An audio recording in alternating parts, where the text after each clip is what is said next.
Искрено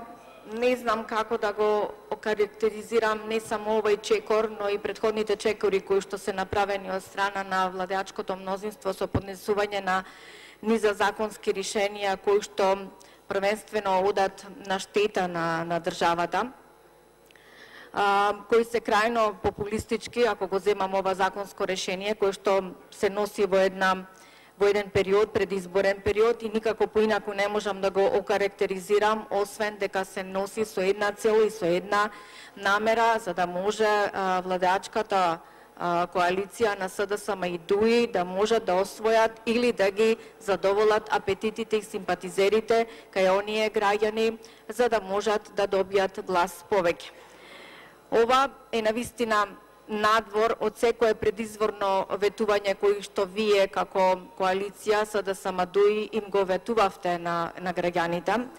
Пред се за домакинско водење на државата, кажувавте дека многу ќе се грижите за тоа како секој еден денар од граѓаните, каде ќе се инвестира и во што ќе се вложува. Но меѓутоа не кажавте дека на ваков начин ќе ги обременувате предпријатијата со воведување на нови работни места, се со цел за да си го задоволите вашиот коалициски апетит, да речам. Вие ветувавте дека ќе вршите департизација на институциите и навистина е многу дрско, ниско, како да кажам, и подло на ваков начин да ги изманипулирате граѓаните, кога имаме навистина една исклучително сензитивна економска ситуација во државата, а вие секој месец, како што знаете, постојано се задолжуваме и прагот на задолжувањето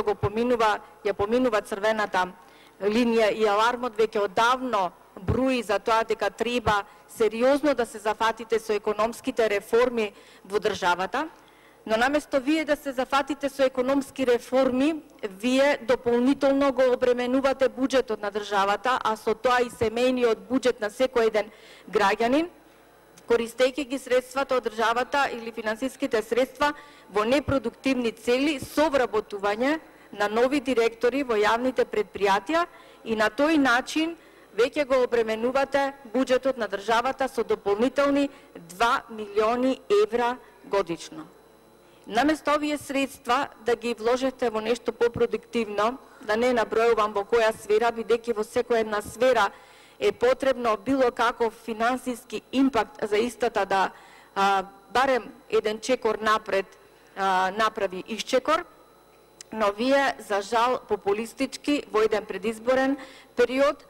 сакате да воведете нешто со што би сакале да освоите глас повеќе. И искрено не знам како да го наречам овој ваш гест, да го наречам алчност ли за се поголем број на гласови на сметка на грбот на граѓаните, да го наречам коалициски договор или пак играње и изигрување со граѓанството, на кој што им ветувавте повисок стандард, им ветувавте поголеми плати, да не набројувам 500 евра просечна плата, повраток на ДДВ, поевтина струја и така натаму, повисоки пензии, а тие за возврат добиваат партиски непотребни вработувања, кои што за жал ќе го обременат со 2 милиони дополнителни евра буџетот. Ако имавте било какви аргументи во врска со ова законско решение, кој што сигурно ви е дадено наместо владата да си го валка образот со вакви нечесни работи, би го препишале вас и вие како пратеници од владеачкото мнозинство го поднесувате едно вакво несериозно, да речам, законско решение, тогаш верував некој од предлагачите ќе излезеше и ќе ја кажеше аргументирано, навистина, сериозноста од еден ваков закон, за да можеме еве и ние на некој начин да дадеме допринос, ако навистина е потребно за донесување на вакво законско решение. Согласно закон, според важечкиот закон, директорот во негово отсуство назначува вработен како негова замена. Значи, но сега вие со овој закон тоа го тргате на страна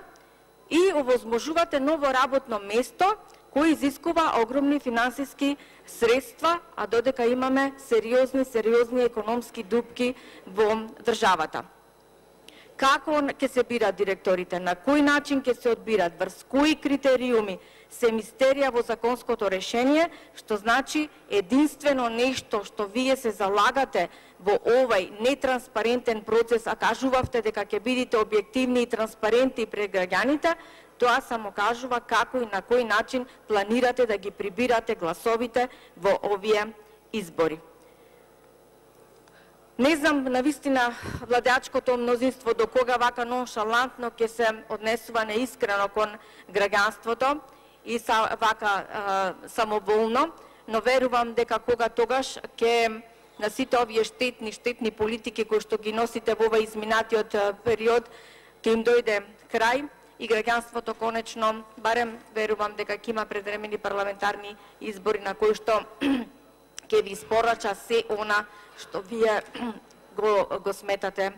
за или го правите во насока на деградирање на граѓаните. Ви благодарам.